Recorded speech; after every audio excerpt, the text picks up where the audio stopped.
Hello students, welcome back to Royal Ayurveda Academy. आज के इस वीडियो में हम बात करने वाले हैं अपने रोग निदान के चैप्टर नंबर 19 की, जो कि है निदान अर्थकर व्याधि एवं व्याधि शंकर। वेरी इंपॉर्टेंट चैप्टर है, इससे PYQ भी आ चुका है, तो आने के भी चांसेस रहते हैं। तो चलिए सबसे पहले देखते हैं हम टॉपिक को, निदान अर्थकर व्याधि।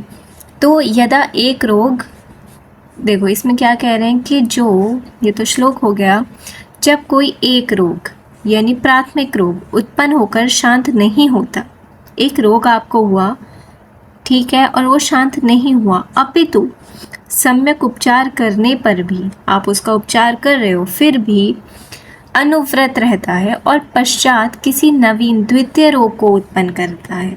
यानी आपको पहले कोई रोग हुआ, आपने उसका उपचार किया, फिर भी वो शांत नहीं हुआ और उसके साथ साथ उसने दूसरा रोग उत्पन्न कर दिया, तब उस प्रथम रोग को द्वितीय रोग का निदान कहा जाता है। देखो, जो दूसरा रोग उत्पन्न हुआ है वो फर्स्ट वाले के कारण हुआ है ना, तो जो फर्स्ट वाला रोग है तो उसे निदान कहा जाएगा सेकंड व्याधि का। इसी अवधारणा को निदान अर्थकर व्याधि कहते हैं। मान लो आपको पांडु हुआ, पांडु से आपको कामला हो गया, तो पांडु इज द निदान फॉर कामला, तो ये क्या हो जाएगा, निदान अर्थकर व्याधि हो जाएगी। निदान अर्थकर व्याधि के प्रकार क्या होते हैं, दो प्रकार इन्होंने बताए हैं। तो सबसे पहले यहाँ पे देख लो, प्राइमरी या एक स्वतंत्र व्याधि थी, उसने हेतु की तरह काम किया और दूसरी व्याधि को उत्पन्न कर दिया, जो कि हमने डेफिनेशन में पढ़ लिया है। अब स्वतंत्र व्याधि और परतंत्र व्याधि, जो रोग अपने निज कारण जैसे स्वाभाविक निदान, दोष दूषे, समूर्छना से उत्पन्न होते हैं और स्वयं में पूर्ण रूप से अभिव्यक्त होते हैं, वो स्वतंत्र व्याधि है। तो परतंत्र क्या है, जो रोग प्रथम स्वतंत्र रोग के कारण उपद्रव अथवा उत्तर काल में द्वितीय व्याधि के रूप में उत्पन्न होता है, यानी निदान अर्थकर, ठीक है, यानी वो किसी और के उत्पन्न होने के बाद एज अ उपद्रव उत्पन्न हुआ है बाद में, दैट इज नोन एज परतंत्र। क्रियात्मक वर्गीकरण एकार्थ, उभयार्थ और अनुबंध। तो एकार्थ जहाँ प्रथम रोग द्वितीय रोग की उत्पन्न करके स्वयं शांत हो जाते हैं। Very important these terms. ये क्या हुआ, ये टर्म्स इंपॉर्टेंट है, ये आपसे कैसे पूछ लेगा, MCQ में पूछने के चांसेस इसके ज़्यादा होते हैं। ये क्या हो गया इस पेन को, अरे अरे अरे, ठीक है, अब ठीक है, देखो छोड़ दो, ठीक है, मैं हाईलाइट ही नहीं करती, आप देख लो खुद। एक अर्थकारी का मतलब है जब रोग, एक ही रोग हो रहा है, प्रथम रोग दूसरे रोग को उत्पन्न करता है और स्वयं शांत हो जाता है। मान लो कि ऐसा हो जाए, पांडु ने कामला को उत्पन्न कर दिया और खुद शांत हो गया, यानी पांडु खत्म हो गया और कामला ने अब खेल संभाला हुआ है। उभय अर्थकारी, जहाँ प्रथम रोग द्वितीय रोग को उत्पन्न करने के बाद भी स्वयं बना रहे, यानी दोनों रोग एक साथ विद्यमान रहते हैं। तो पांडु भी था, कामला भी आ गया, दोनों एकदम विद्यमान हैं, दोनों साथ खड़े लड़ रहे हैं आपसे, तो समझ आ गया दोनों। अनुबंधकारी, जहाँ प्रथम रोग सेकेंडरी कंडीशन यानी उपद्रव के रूप में लगातार अनुबंध रहता है। इसमें ऐसा हो गया कि जो पहले बड़ा था अब वो छोटा हो गया, इतना था, लेकिन रहेगा जुड़ा जुड़ा, अलग नहीं हो रहा।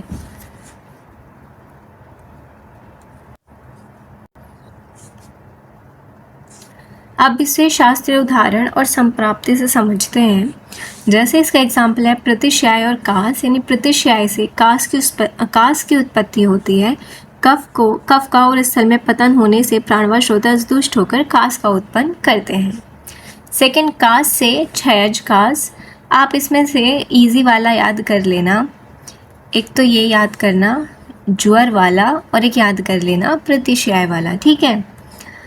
और कौन सा याद कर लोगे, 6 से ये वाला, क्योंकि राजयक्ष में आप पढ़ते हो ना, बस ये 3 याद कर लेना प्यारे बच्चों, सफिशेंट रहेगा। जब आपका 6 हो जाता है धातुओं का, तो आपका शोष रोग होता है, राजयक्ष में होता है, समझते हो, ये तो आपको पता ही है।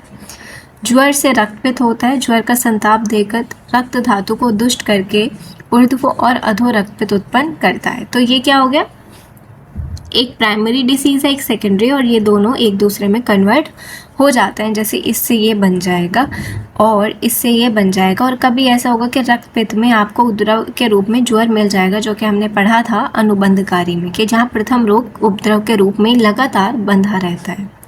तो ये 3 आपको याद करने हैं। मॉडर्न आप पढ़ लेंगे, पढ़ ही लेंगे आप, ठीक है। ऐसा नहीं है कि आप छोड़ के भाग जाओगे, पढ़ लेना एक बार, क्योंकि आपका एक बार पढ़ा हुआ शायद एग्जाम। नेक्स्ट टॉपिक अब हम देखते हैं व्याधि संकर का, जिसमें अनेक प्रकार के मिथ्या आहार विहार के कारण या सम्मिश्रित कारण से एक ही समय में एक ही रोगी के शरीर में 2 या 2 से अधिक भिन्न व्याधियां एक साथ कॉन्करेंटली साइमल्टेनियसली उपस्थित हो तो उन्हें क्या कहा जाता है, व्याधि संकर। यानी कि 2 और या 2 से 2 अधिक व्याधि एक ही समय पे एक ही शरीर में मिलती हैं तो उन्हें क्या कहा जाता है, व्याधि संकर।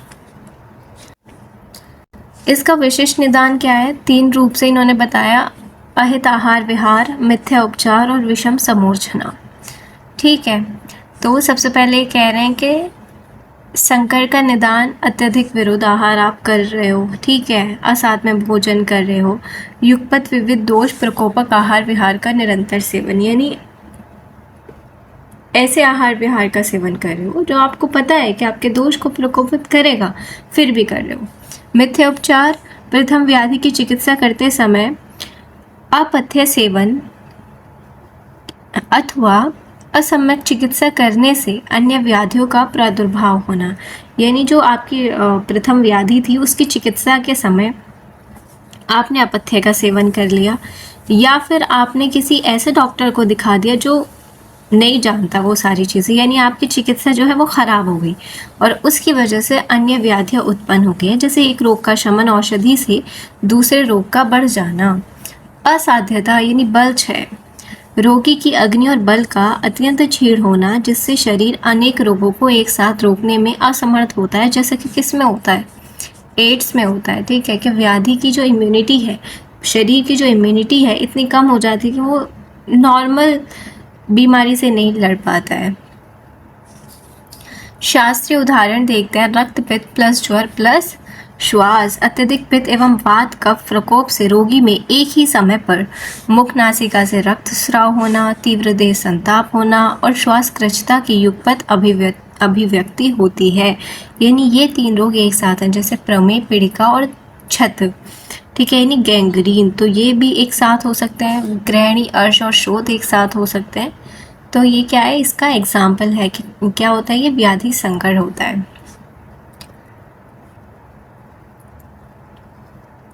अब ये वाली चीज़ इम्पॉर्टेंट है, इसे याद कर लेना कि कैसे डिफरेंस है इसमें, ये आपके याद करने के लिए। उत्पत्ति क्रम, निदान अर्थकर व्याधि में क्रम से होता है ना, एक के बाद एक हो रहा है, तो लेकिन यहाँ पे तो सब एक साथ हो रहे हैं कि सब मिल जाओ, लपेट दो इस इंसान को। कारण क्या हो जाएगा इसका, प्राइमरी डिसीजेस हेतु, इसमें जो होता है जो प्राथमिक व्याधि है वही तो हेतु होता है दूसरे व्याधि का, लेकिन यहाँ पे तो मल्टीपल हेतु, मिश्रित हेतु, विरुद्ध आहार कर रहे हो, गलत चिकित्सा हो गई, तो ये सारी बात है। इसका चिकित्सा सूत्र क्या है कि जो फर्स्ट व्याधि है, जैसे मैंने आपको पांडु से कामला का एग्जाम्पल दिया था, तो पांडु को ट्रीट कर लो, वो ट्रीट खुद हो जाएगा। इसमें बहुत मुश्किल होता है, ठीक है, कभी कभी एक बीमारी को शांत करते हैं तो दूसरी वो बढ़ जाती है, साध्य या कृच साध्य, या कष्ट साध्य या असाध्य हो जाती है। चिकित्सा सिद्धांत क्या होता है, निदान अर्थकर व्याधि का मूल व्याधि का शमन करो, यानी जो सबसे पहले उत्पन्न हुई है उसका शमन करो, फिर उपद्रव की चिकित्सा कर लो, ठीक है। यदि द्वितीय अधिक बलवान है तो दोनों व्याधियों का संभावित शमन एक साथ कर दो। व्याधि संकर में क्या करना चाहिए, अविरुद्ध चिकित्सा, यानी कोई भी ऐसी चिकित्सा ना हो कि एक व्याधि का शमन करे और दूसरी को बढ़ा दे, तो ऐसा करो कि एक व्याधि को वो शांत करे और दूसरी पर उसका कोई इफेक्ट ना हो। प्रधान व्याधि बल विचार, जो व्याधि अधिक बलवान है, प्राणघातक है, उसकी चिकित्सा सर्वप्रथम करना चाहिए। तो ये था प्यारे बच्चों हमारा निदान अर्थकर वाला चैप्टर, और ये बहुत ज़्यादा इम्पॉर्टेंट है, इससे आपका SAQ बन सकता है निदान अर्थकर व्याधि से भी और व्याधि संकर से भी।